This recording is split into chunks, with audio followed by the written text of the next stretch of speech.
하나님 말씀 함께 마태복음 6장 9절에서 8절까지입니다.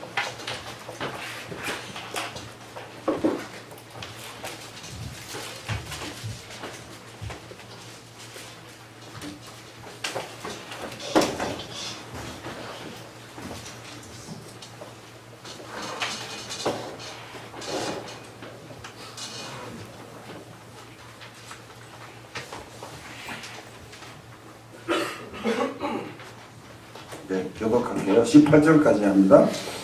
그러므로 너희는 이렇게 기도하라. 하늘에 계신 우리 아버지여, 이름이 거룩히 여김을 받으시오며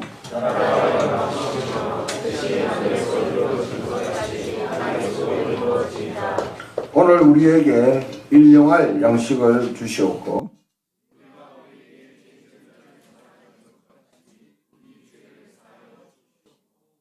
우리를 시험에 들게 하지 마시옵고 다만 악에서 구하시옵소서.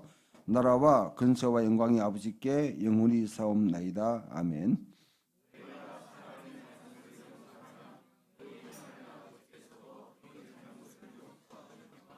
너희가 사람의 잘못을 용서하지 아니하면 너희 아버지께서도 너희 잘못을 용서하지 아니하시리라.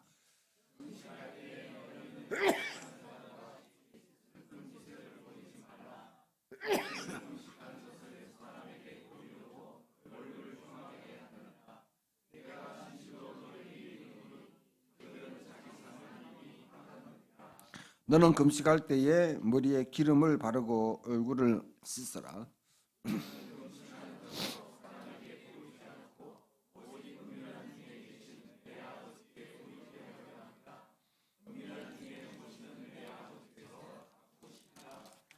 아멘. 예.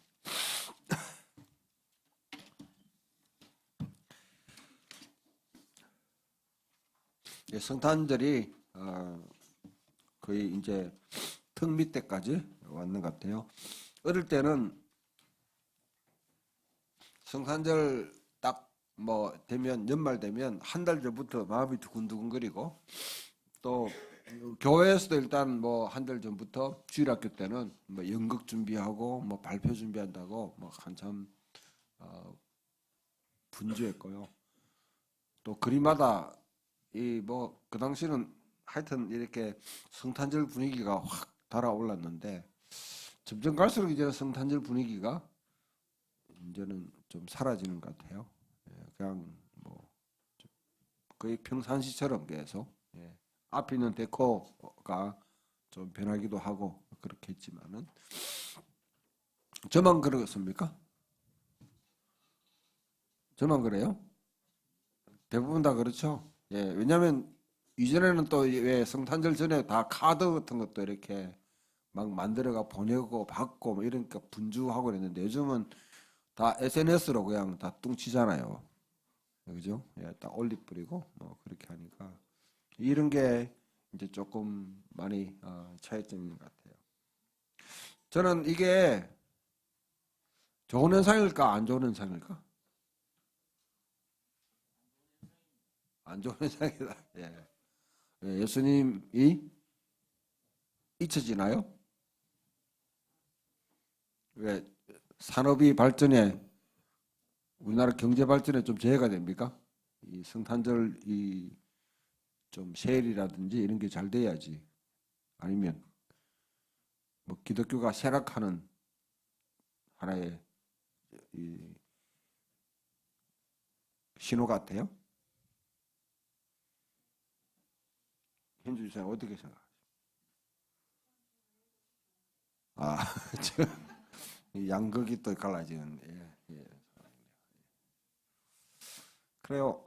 아무튼 어떤 뭐 입장을 취하든지 다 나름대로 일리가 있고 또 거기에 생각이 좋습니다. 그런데 기본적으로 저는 이 성탄절이 이때까지는 너무 상업화됐다는 거죠. 엑스마스 해가지고 옛날에 많이 붙여놨잖아요. 이런 게 특히 일본이나 일본 사람들이 마케팅을 하면서부터 사실은 성탄절 분위기가 확 산업적인 분위기로 돼가지고 각 백화점마다 세일을 또 그렇게 하고 그렇게 했죠. 그래서 이제 이렇게 뭐 여러 가지 추리도 하고 그렇게 하는데요. 좀 성탄절의 의미가 어쩌면 우리 속에는 상당히 밖으로 드러나 있는 어떤 그런 성탄의 어떤 성탄 추리나 아니면 다른 장식이나 카드를 보내고 하는 그런 마음, 선물을 받고 주고 받고 하는 이런 것보다는 그게 어쩌면 우리 속에 상당히 많이 내재화되어 있지 않는가. 내재화되어 있지 않는가. 성탄절의 의미가. 예. 그런 점에서는 좀 너무 성탄이 이렇게 막 떠들썩하게 이렇게 하는 것도 한편으로는 좋은 것 같기도 하고 또 이렇게 잠드는 것도 좀 뭔가 의미가 있는 것 같아 생각됩니다. 오늘 여러분 읽은 말씀 가운데 금식에 대한 이야기가 나오는데요. 금식에 대한 이야기.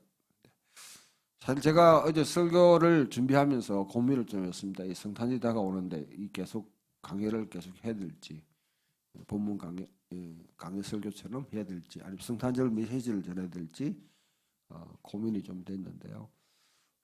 좀 일상을 특별한 어떤 그런 것보다는 일상으로 좀 이어가면서 연결을 한번 시켜볼까 그렇게 생각을 했습니다. 예수님이 왜 왔을까? 왜 왔을까? 여러분들 생각에 예수님의 인생 가운데 가장 위대한 순간이 어떤 순간이라고 생각합니까? 예수님은 태초부터 영원토록 늘 계십니다. 그러나 그 삶이 영원토록 있다 해가지고 전혀 변화가 없는 게 아니고 하나의 큰 변곡점을 그리는 사건들이 있죠. 특히 예수님이 우리 성경을 읽어볼 때 예수님의 일생에서 아주 여러 가지 일들을 많이 만납니다. 어떤 점이 가장 와닿나요, 여러분들 속에? 예수님 어떤 면이 참 좋더라. 질문하면 그냥 다 고개를 다 숙이시고 침묵하시고. 나을 자매님은 예수님에 대해서 어떤 점이 가장 좋은 것 같아요?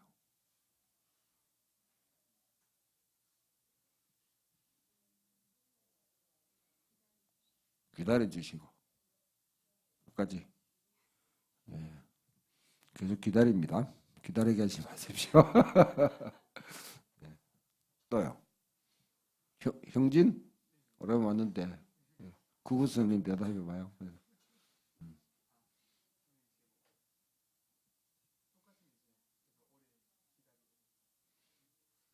아빠가 3년 동안 4년 동안 기다리고 있어요 지금.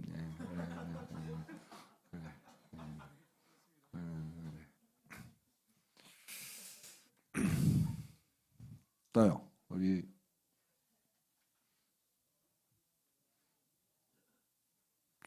사모님은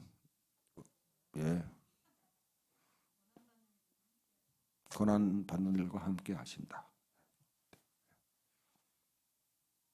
정지훈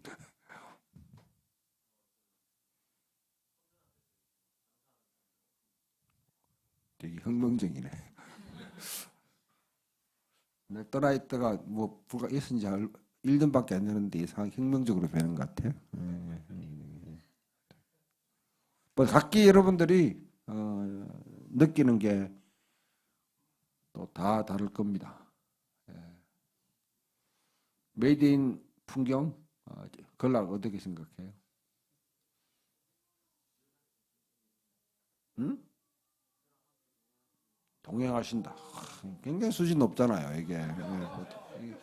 저 정도 하려면 여러분 적어도 한 20년 정도 도를 닦아야지 나오는 말인데. 한 수준 높은 이야기를 갖다 또 이렇게 하죠. 그래요. 물론 여러분 단 이것만이 진짜 위대하다 이렇게 다 각기 다가오는 사건이 있겠지만은 제 개인적으로는 가장 위대한 사건은 십자가 부활 이것도 정말 얘기하지만 그러나 과연 성육신이 없는 십자가가 있을까? 이거는 신이 되신 분이 그러니까 하나님 되신 분 영원하신 분이 인간의 육신을 입고 이 땅에 오셨다. 이 땅에 왔다.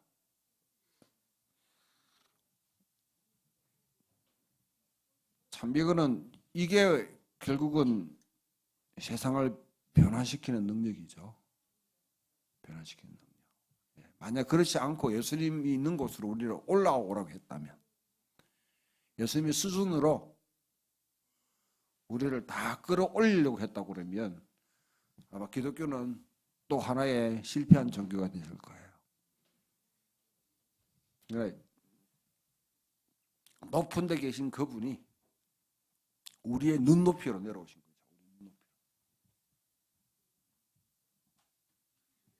모든 교사들한테 가장 중요한 것은 사실 눈높이 딱 맞추는 건데요. 근데 이게 자꾸 이제 자기 수준으로 끌어올리려고 하죠. 수준으로 끌어올리려고 하죠. 연말이 되면 장로님도 그렇게 했지만 성적 내느라고 고민이 많을 겁니다. 절대평가되는 거는 그냥 뭐 하면 되는데, 다 A 줘버리면 되는데, 요즘은 또 학교 이렇게 극이 많아가지고 감사가 많아가지고 상대평가는 또 이렇게 뭐 A 학점, B 학점, C 학점 분별을 해야 돼요. 저한테도 지금 뭐냐면 자꾸 성적에 불만을 느끼고 이의를 제기한 사람들이 막 들어오는데 어떻게 할까 이 고민이 돼요.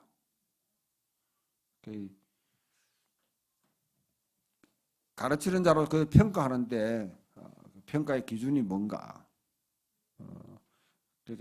제 생각에서 수준에 못 미치기 때문에 이렇게 하면 사실 학점을 뭐 공과대학은 모르겠습니다. 뭐 딱 산술적으로 나오기 때문에 그런지 모르겠지만은 이 인문학이나 이 신학 쪽에서는 상당히 차이가 나는 것 같아요. 그러나 거꾸로 한번 뒤집어보면 학생들 입장에서 생각할 때 과연 내가 잘 가르쳤는가, 아니면 이런 생각을 할 수 있도록 이끌어줬는가, 제 스스로 평가를 또 하게 되는데요. 예수님의 입장에 보면 사실 율법을 주시고 그 다음에 다른 여러 가지 일을 하셨지만 그 수준에 우리가 다 올라가지 못하는 거죠.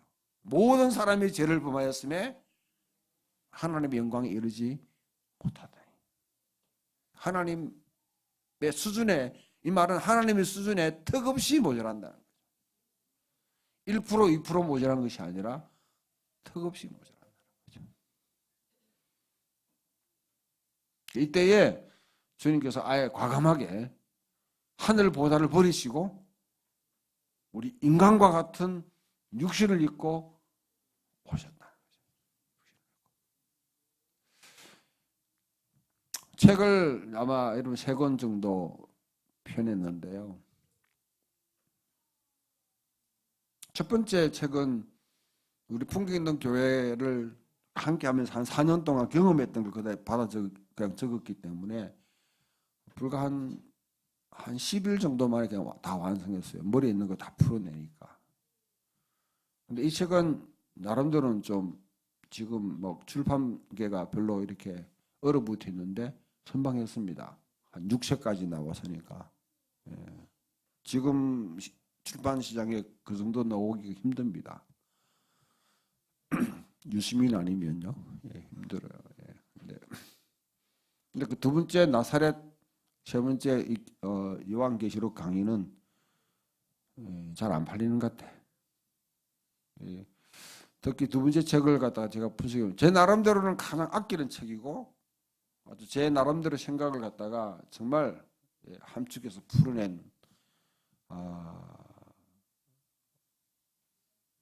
그런 책인데요. 뭐가 문제인가 하니까 독자들의 눈높이를 못 맞춘 것 같아요. 그냥 초반에 읽다가 다 얼어가지고 다 포기를 하게끔 만드는. 책 장사 잘하는 거죠. 뒤에는 엉망으로 적어도 앞에만 그냥 다 포기하게 만드는 거죠. 눈높이를, 세 번째 책을 요한계시록도 할 때 나름대로는 제가 어떤 그렇게 고민을 했는데 딱 출판하고 난 뒤에 보니까 이제 내부졌으면 그렇게 안 쓰겠다 생각하는 거는 그래서 네 번째 책을 쓰기 힘들어요. 다시 이제 그 눈높이를 맞추려고 하니까. 예. 교감이 돼야 되잖아요. 소통이 돼야 되잖아요. 그게 안 되니까 안 되는 모든 여러분 종교라든지 모든 철학이라든지 어떤 것도 그것은 아무런 소용이 없는 거죠. 그러니까 예수님께서 우리의 눈높이에 오셔서 우리와 같은 수준으로 내려앉으시되 십자가를 짓다는 것은 그것도요. 인간의 가장 밑바닥에 있는 사람. 십자가는 고귀한 것 아닙니다. 여러분 십자가는 저주받은 자의 삶을 자리에 가는 거예요. 하나님께 저주받은 자의 자리에. 그 수준까지 내려가 버리는 거죠. 이게 어쩌면 여러분 성탄의 가장 큰 의미가 아닐까. 그래서 요한복음 1장에서 말씀이 육신이 되어 우리 가운데 가심에 우리가 그 영광을 보니 아버지 독생자의 영광이요 은혜와 진리가 충만하더라. 말씀이 로고스가 그 하늘에 아니면 추상적으로 있는 것이 아니라 실제 구체화되어서 우리 가운데 텐트를 치고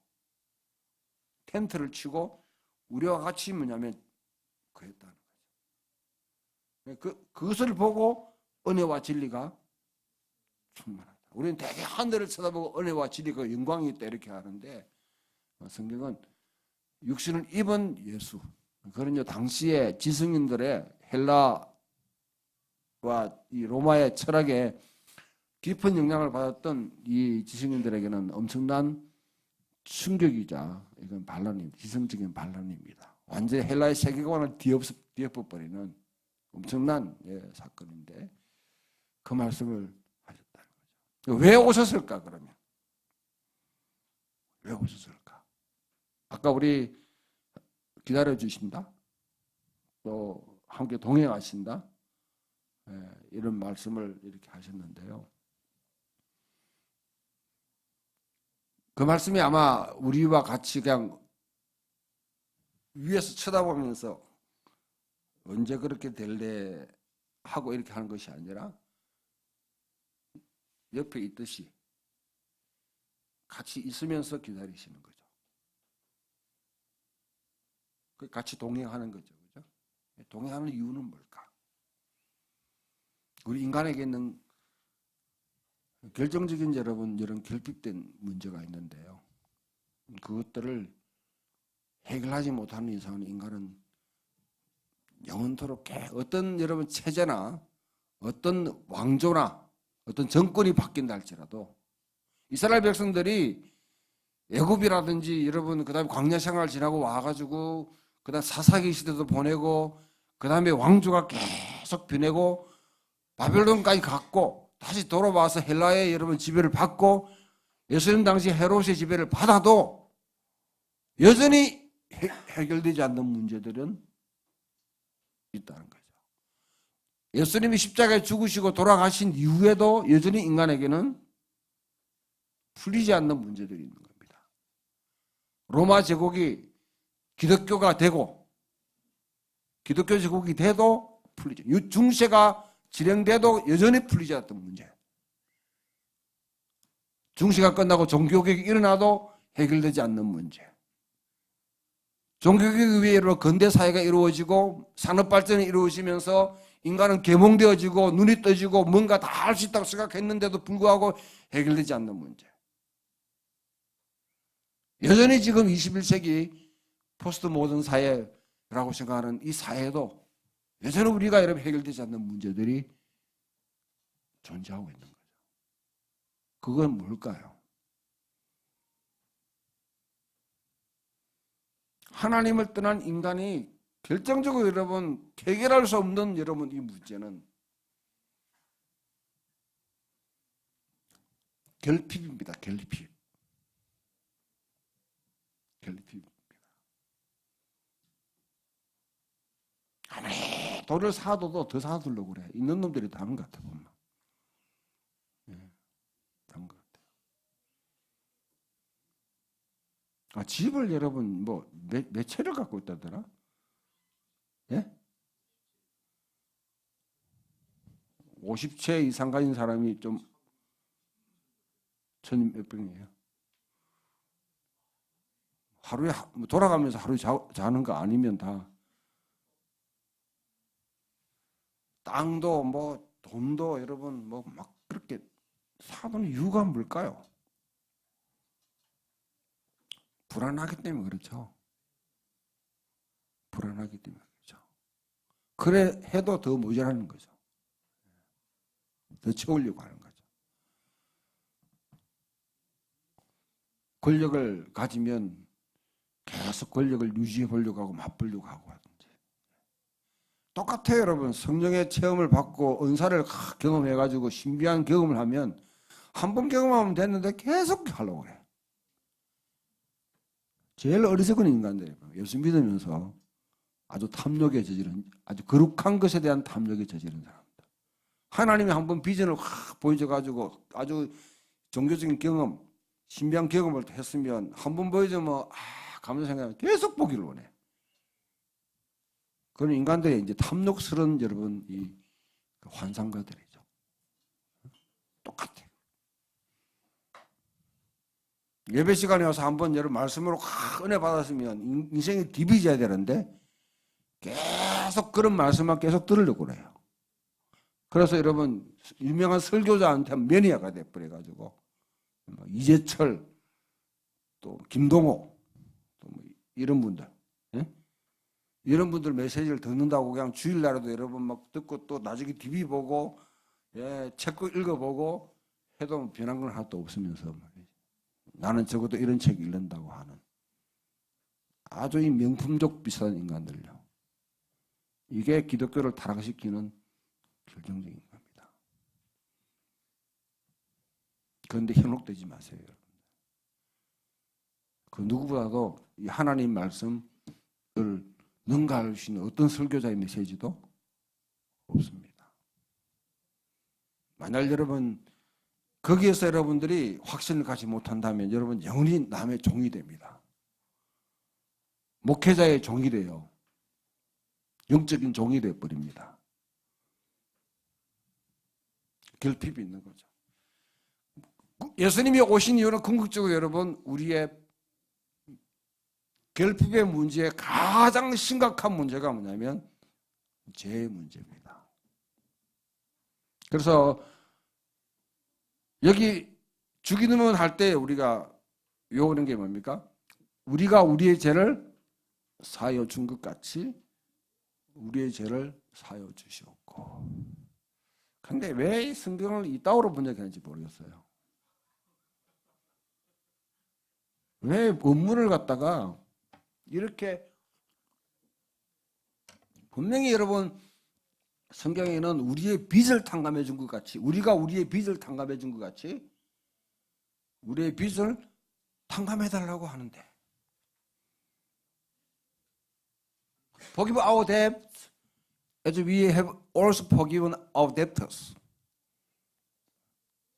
우리가 우리의 빚쟁이에 대해 진 사람한테 빚을 탕감해 준 것 같이 우리의 빚을 탕감해 달라는 겁니다. 그 다음에 여러분 오늘 읽었던 말씀 가운데 보면 14절 15절 보통 여러분이 주기도문이라는 것을 끝나고 나게 되면 14절 15절에 내가 사람의 잘못을 용서하면 잘못으로 되어 있어요. 여기는요. 이건 빚도 아니고 죄도 아니고요. 잘못으로. 잘못은 뭐냐면 옆에 이 단어에 있던 옆에 미끄러지버려. 슬라이드. 미끄러지는 거예요. 자, 오늘 죄, 빚, 잘못 이 문제를 한번 해봅니다. 잘못, 죄는 뭐냐면 하말티아라는 이 단어는요. 우리 양궁하다는 양궁. 화살을 갖다가 딱 했는데 나가 버렸어요. 10점이 안 맞고. 그건 죄예요. 여러분들 다 양궁 국궁 그러니까 우리나라 전통 활을 줘가지고 다 맞춰보려고 하면 딱 중앙에 맞출 수 있는 사람. 백준사님 맞출 수 있어요? 그럼 다 죄지은 거야. 다. 타겟에 목적에 제대로 맞추지 못하면. 하나님이 원하시는 이거는 본래 이거는 여러분 설명하려면 깁니다.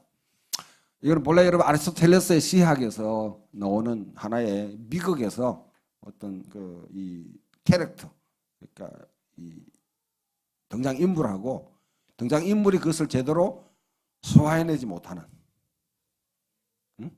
그것을 두고 하는 말인데요. 그 근본에는 무지라는 게 있어요. 무지. 알지 못함. 그래서 헬라인들 세계에서 가장 중요한 것은 알미라는 게 거기서 나오는 거예요. 죄를 극복하는 것은 알아야 된다. 아는 것이 힘이다. 알아야 면장을 하지. 그러니까 모든 종교는 다 알려고 해요. 알아야지 구원에 이른다. 우리 문제를 해결해 줄 수 있다. 그게 헬라 종교의 영향을 받았던 대부분의 종교들은 다 그렇습니다. 불교도 그래요. 사실은 불교도 해탈이라는 게 있잖아요. 기독교도 그런 식으로 몰고 갈 수 있어요. 유대교나 여러분 다른 모든 종교가 다 알아야지 얼만큼 아느냐에 따라 가지고 그 사람이 죄의 문제를 결핍의 문제를 해결할 수 있다고 생각하는 겁니다. 그래서 여러분 유대 사회에서는요, 어린 아이는 무조건 죄인입니다. 그 다음에 여러분 성경을 읽어보면 좀 디세이블들 있잖아요. 네? 죄인이라고 그렇게 하죠. 왜 죄인입니까? 죄를 지었는 걸 봤나요? 아니에요. 그 사람들은 존재 자체가 죄예요. 왜? 율법을 배우지 않았기 때문에. 그 12살 때까지 아이들은요, 율법을 완전히 배우지 않았기 때문에 성인식을 하죠. 12살. 그러면 아이들은 무조건 죄인이에요. 왜? 율법을 모르기 때문에. 이런 세계에 예수님이 오셔서 하실 말씀이 믿으면 구원받는다. 믿는다는 걸 읽었다. 이걸로 믿음이라는 이 카테고리를 이걸 가지고 구원의 범주를 제시한 종교는 기독교밖에 없습니다. 다른 모든 종교는 알고 배워야 돼요.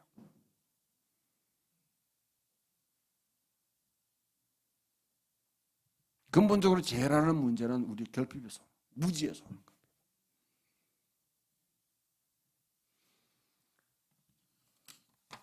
그 다음 또 우리가 여러분 모르기 때문에 어떤 사람이 모르기 때문에 또 실수를 저질렀다. 실수를 저지른다든지 이것도 아는 게 이제 뭐냐면 결국 몰랐기 때문에 그렇다. 몰랐기 때문에 그렇다. 자, 그러나 죄의 근본적인 원인은요, 성경은 그렇게 보지 않습니다. 창조주 하나님에 대해서 우리와 사이는 언약의 관계예요. 부부가 서로 언약의 관계예요. 그런데 언약 관계를 포기해버리는 거죠, 인간이. 그리고 자기 주장을 하기 시작합니다, 하나님 앞에. 모든 자원을 공급하는 그 하나님 앞에 당신이 없어도 너는 살 수 있어. 죄의 고려는요, 하나님 당신이 아니더라도 나는 이 문제를 해결할 수 있어요.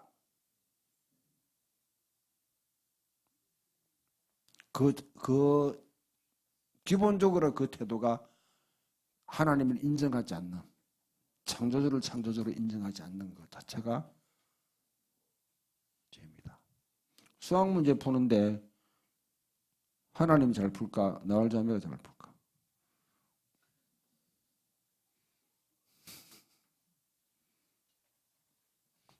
국어선생님, 국어 뭐 이렇게 하는데 하나님이 국어 잘할까? 뭐 형진이가 더 잘할까?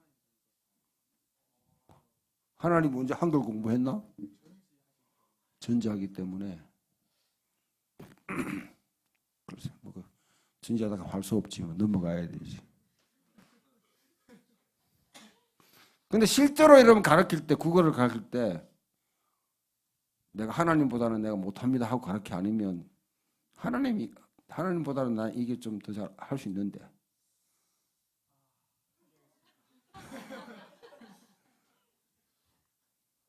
수학 문제 풀 때 말로는 뭐냐면 하나님 잘한다 하면서도 사실은 그래도 하나님 이것까지 알겠어. 뭐 하나님이 이 생각까지 한다든지. 사업하는 사람 사업하는, 기계 만지는 사람. 그게 바로 우리 속에 있는 죄의 근성입니다. 하나님 없어도 나는 내 문제를 해결할 수 있어. 그죠? 두 번째, 빚으로 가봅시다. 빚.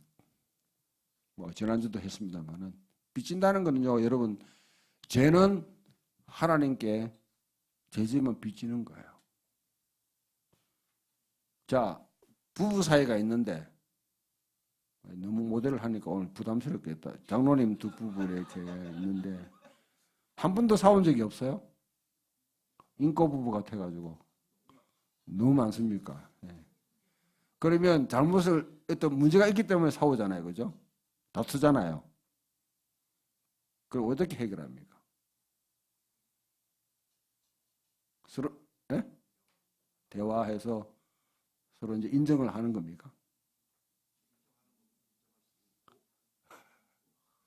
예, 그렇죠. 예.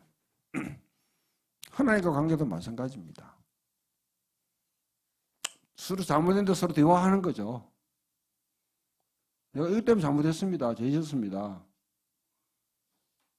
하면서 결국 우리가 인정하느냐 안 하느냐라는 문제가 다르죠.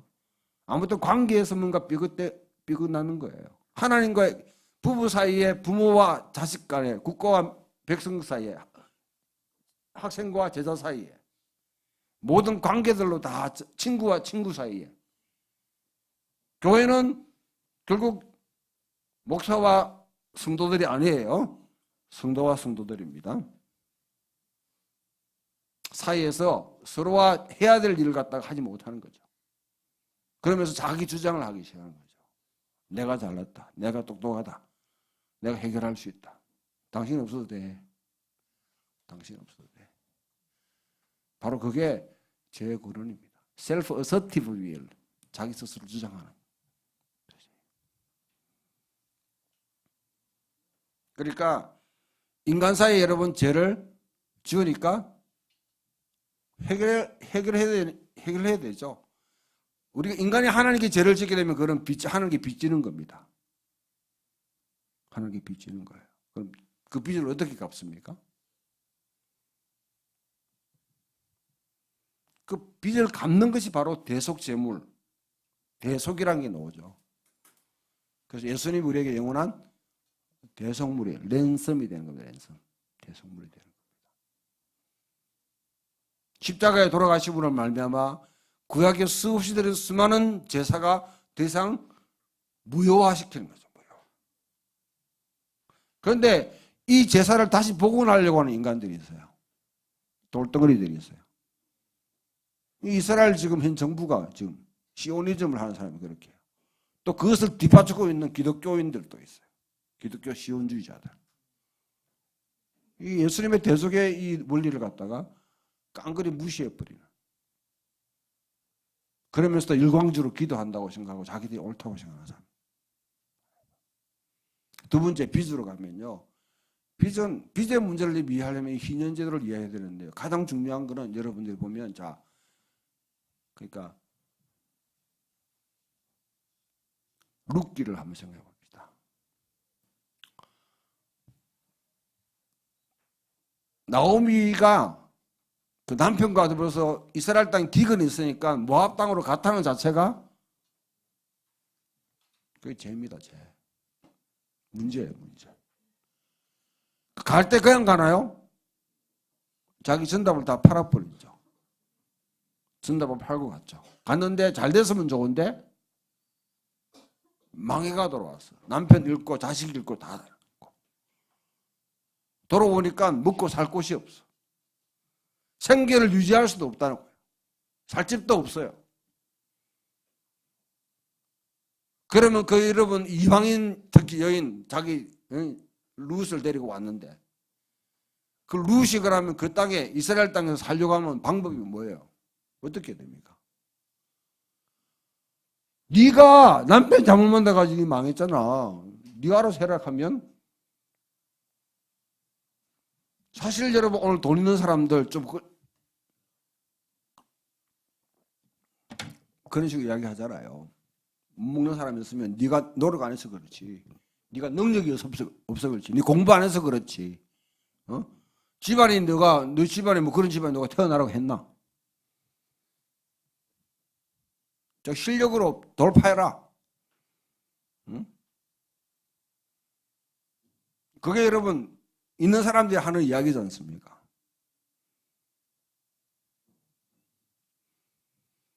그렇게 하면 인간은 물론 여러분 맞는 말이죠. 그러나 잔인하잖아요. 맞는데 잔인하잖아요.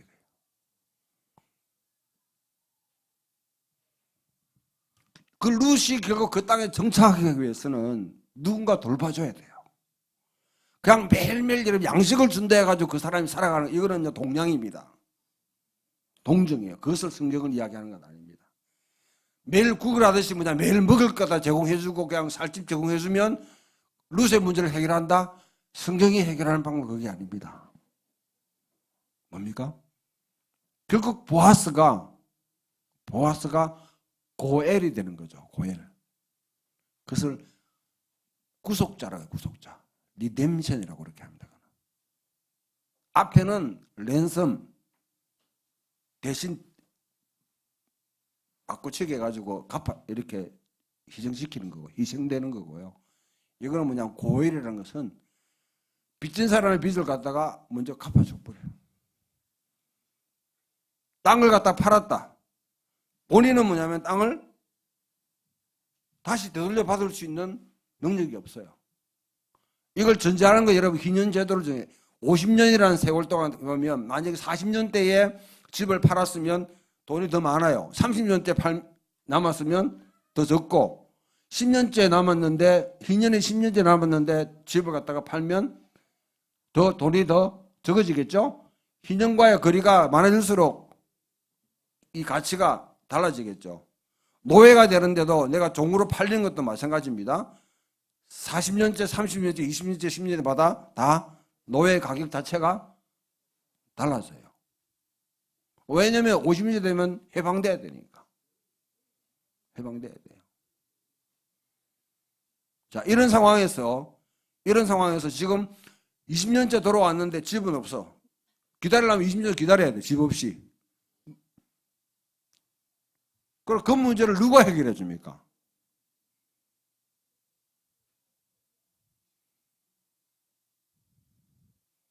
가장 가까운 친척이 만약에 내 형제 내가 내 동생이 있다 그러면 동생이 일을 당하면 가장 가까운 형이 이 문제를 해결해 줘야 되는 거죠. 그걸 해결해 주지 못할 능력이 있는데 해결해 주지 못하면 나쁜 놈이에요. 그러니까 여러분 룻기에 보게 되면 그 성경에 보게 되면 공중 앞에서 신발을 들어가지고 그 사람 뺨을 때리게 되겠어요. 저주 망할 놈의 자식이래. 망령된 놈이 되는 거죠. 그 차례차례로 가장 가까운 사람부터 그것을 갚아줄 의무가 있는데 나는 못한다. 왜 내 재산 내 손해 보면서 그 짓 하나 못한다 이러면 그때부터는 계속되는 거죠. 보아스가 어떻게 해요? 보아스가 자기 앞차례 있는 사람이 해라니까 안 한다고 그러니까 어떻게 해요? 보아스가 룻의 밭을 갖다가 다시 사서 주는 거죠. 이게 바로 빚을 탕감하는 겁니다.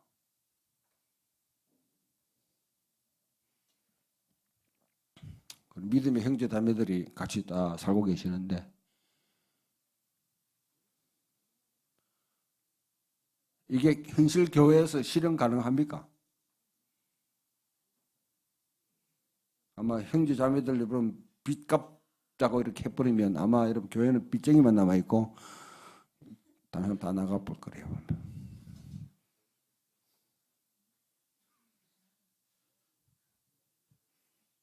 예수 믿다가 완전히 그냥 난 빚 갚아주는 인생 되려고 하고 하는 사람은 별로 없겠죠.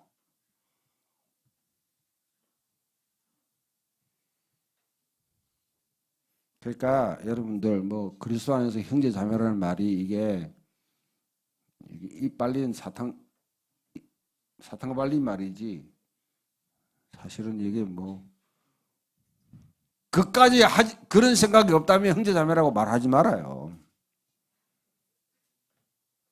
솔직히 여러분 장로라 부르고 집사라 부르고 예? 뭐 권사라 부르고 뭐 그게 낫지. 뭔 형제 자매야 형제 자매가. 남의 문제 해결해 줄 생각도 없으면서 위선적이고 가식적이고요. 예수님이 이 땅에 오시면 여러분 뭘 보느냐? 얼마큼 기도했냐? 얼마큼 성경 읽었냐? 얼마큼 주일날 예배 자매로 헌금만 했냐? 그거 보는 거 아닙니다. 착각하지 마세요 여러분들. 이 문제까지 나가지 않으면 진정한 그리스도인의 표지로 여러분 우리가 이 문제 나가지 않으면 진정한 그리스도인이라고 말할 수 있는 그 자체에 우리가 검증을 받아야 돼요. 전부 다 종교화 시켜가지고요. 실제 내 교회 헌금 낼 돈은 헌금 내는 걸 하나님께 드리니까 괜찮아.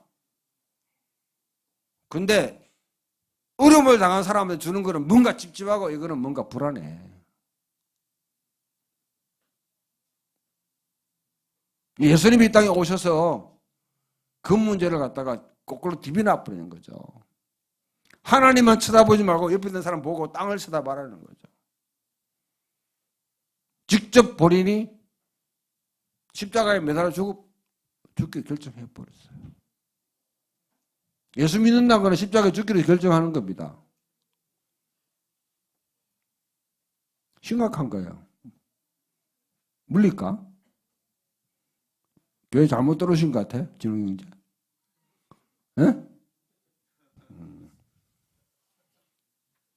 혹시 여러분 가운데 교회 오는데 십자가 진다는 내가 예수님을 따라서 십자가에 죽는다는 거는 그냥 죽는 게 아니고 목 잘라 죽고 이런 거 아니에요.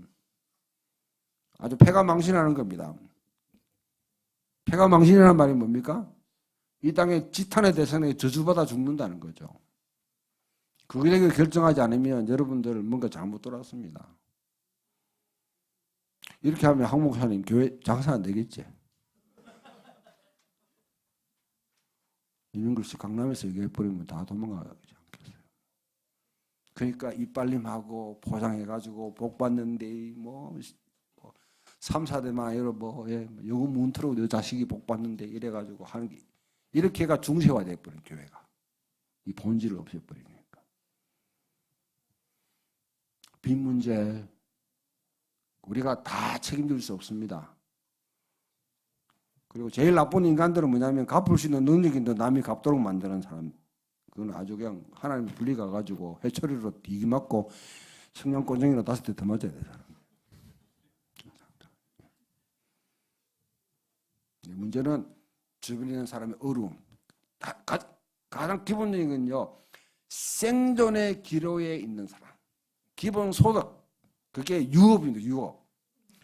성경에는 유업이라는 것은 나할라는 이 단어는 기본 유업이에요. 기본 생존 기본 자산이 기본 자산.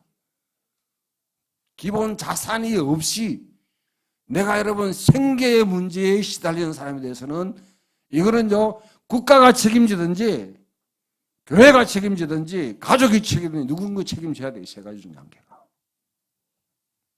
근데 적어도 교회는 그런 문제에 대해서 개입하지 않으려고 하면 교회라고 하는 간판을 내려야 돼요. 풍경이 있는 교회 하면 안 돼. 그러면 무당 굿하는 곳 이렇게 해야 돼요. 무당 굿하는 곳.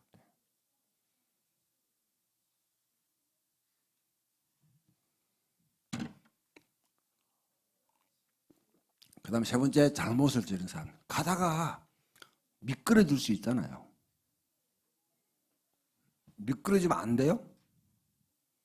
미끄러질 수 있잖아요. 그 미끄러진 사람의 잘못을 왜 미끄러졌노? 길바닥에 참기름 받았나? 들기름 받았나? 이래가지고 꾸중하고 벌 주고 하는 건 사회는 그거는 비정한 사회죠. 거기에 대해서도 그러니까 죄와 빚과 잘못은 같이 통용돼요.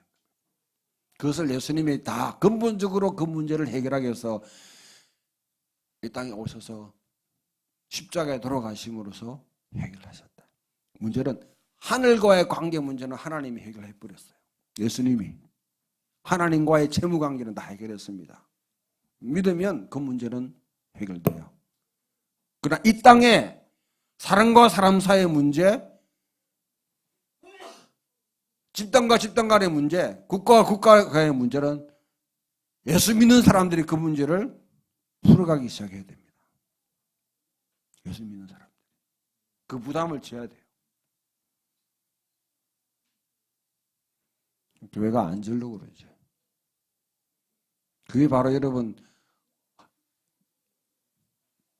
마음을 다하고 뜻을 다하고 정성을 내서 내 하나님을 사랑하고 내 이웃을 내 몸같이 사랑하는 그 메시지의 핵심입니다. 자, 그럼 금식의 문제로 넘어갑시다. 예수님이 이 땅에 오셨을 때 금식을 갖다가 사역하기 전에 40일 바짝 하고요. 40일 동안 예수님이 사역하기 전에는 40일 동안 쫙 바짝 하고 그 다음에 금식한 적이 없어요. 예수님 보고 자꾸 뭐 기도 열심히 하고 이러면 내 기도만 했다고 생각하는 분이 있는데 좀 착각하지 마세요. 예수님 기도 그렇게 열심히 하신 분 아닙니다. 제가 알기로는 예수님 기도한 적은 딱 4번밖에 없어요.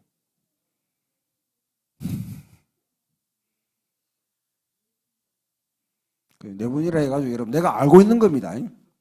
모르는 것도 있으니까. 근데 밥은 억수로 많이 먹었어요. 완전히 뭐 드랑길 수적부터 동쪽에 다 훑었어. 즉사는. 자, 그렇게 하니까 바리새인들은 정교적으로 금식을 했거든요. 정교적으로 금식을 했거든요. 어떤 데는 금식 하면 금식을 했거든요. 그러니까 바리새인들이 말해요. 와, 우리는 금식하는데 너희 금식 안 하노? 이렇게 묻는 거죠. 이런 인간이 제일 골치 아픈 인간이에요. 나는 하는데 왜 너는 안 하노? 이런 사람들요. 나는 공부를 이렇게 하는데 왜 니 못 따라오노? 부모들이 그걸 찾아보면 공부 좀 있는 사람들이 니 돌대가리가 뭐 잘못 네가 태어났나? 나는 이렇게 내 엄마 아빠는 머리 좋은데 왜 니는 왜 못하노? 이런 사람은 이건 치유 불가능입니다. 그런 사람들. 제일 어려운 사람들이 뭐냐면 자기는 여러분 학교 다닐 때 하여튼 뭐 수미 양미양 이래가지고 뭐 그렇게 받아놓고 자식한테는 뭐 공부 잘해. 지금 여러분 스카이 캐슬인가 그거 있잖아요, 영화 그 드라마 또 그 인간처럼. 자, 성적에 대해서 자녀들 얘기는 자녀 없네. 형진아, 뭐 실력에 대해서 이야기하면 엄마 아빠 성적 좀 가져오고 그래.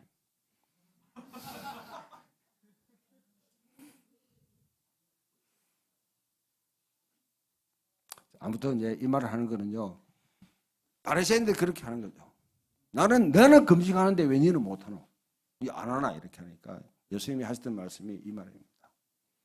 자, 신랑 신부가 잔치를 하는데 잔치집에서 금식할 사람이 있냐? 근데 잔치 한참 하다가 뭐냐면 공항이 와가지고 국정원 와가지고 데려가 버렸어. 그러면 금식을 해야 되는 거죠. 그 금식해야 될 때와 하지 말아야 될 때를 분별해야 되는데 이게 세례안이 와가지고 막 여러분 금식하라고 막 했을 때는 뭐 저 미친놈 아이가 이렇게 하다가요. 예수님이 와가지고 어떻게 합니까? 잔치를 벌여가지고 행사하니까 저거는 포도주를 즐기고 식탐에 걸린 인간이고 죄인과 세례 친구라 하면서 그렇게. 그러니까 장례식장에서 여러분 애국하고 통곡하고 울는데 따라오죠. 그때 웃으면서 잔치 집안에서 풍악이 불러지니까 저게 뭐고 방정맞게 저렇게 하는 아주 이게 안 맞는 거죠. 예수님이 하시는 말씀은 금식은 뭐냐? 드러내놓고 하는 거 아니라는 거죠. 그러니까 공개적으로 40일 금식기도 했다는 사람 혹시 여러분 이야기 듣거든. 그거는 일단은 여러분 꽝입니다. 설사 했다 거짓말 아니면요. 설사 했더라도 뭐냐면 아무 소용없는 금식하는 사람이에요. 그 사람 절대로 믿지 마십시오. 금식이라는 거는 자기 내공을 위해서 하는 거예요. 내공. 드러나지 않는 자기 내공에 여러분 사는 거예요. 내가 얼마 금식했는데 이런 말 하면 그 인간은 절대로 믿으면 안 됩니다. 무조건 사기꾼 아니면 그건 가짜입니다.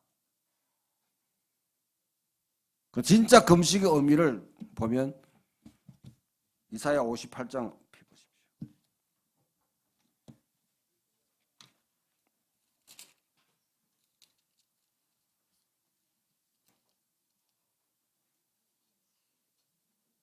(58장이) 진정한 금식의 의미를 갖다 쭉 이야기하고 있습니다. 여기에 이사야 58장이 자 거기에 6절부터 하면 6절부터 7절까지 읽습니다. 시작. 내가 기뻐하는 금식은 흉악의 결박을 풀어주며 명예의 줄을 끌어주며 압제당한 자를 자유케 하며 모든 멍에를 끊는 것이 아니겠느냐. 또 줄인 자에게 내 양식을 나누어 주며 유연한 빈빈을 집에 들이며 벌벗은 자를 보면 입히며 또 내 골육을 피하여 스스로 숨지 아니하는 것이 아니겠느냐. 이걸 여러분이 희년이라는 개념하고 그 다음에 여러분 예수님이 마지막 마태복음 24장에 그 염소와 양의 그런 비유에서 내가 헐벗을 때 내가 굶주렸을 때 내가 감옥에 갔을 때 너희 뭐 했냐? 그 질문하고 딱 대접하면 딱 들어맞는 말씀이에요. 종교적인 행위로 금식하고 여러분 그런다고 궁상 떠지 말고 이거부터 해라. 이거부터 빚쟁이 빚 탕감해주고 가족 가운데 누가 어려움을 당했으면 대신 갚아주고 노예로 뭐냐면 묻고 있는 사람은 풀어주고 남의 땅 가지고 있으면 그거 내놓고 쥐땅이라 하지 말고 노동력 착취하지 말고 일 시끌시켜놓고 떼먹다든지 아니면 여러분 임금 기본임금 안 주려고 여러분 이리저리 피하지 말고 그래놓고 교회 와가지고 거룩하신 아버지 하면 하나님 이놈의 새끼야 이런 거죠.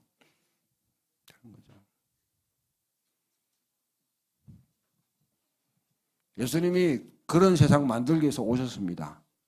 그리고 그게 바로 성탄의 의미입니다.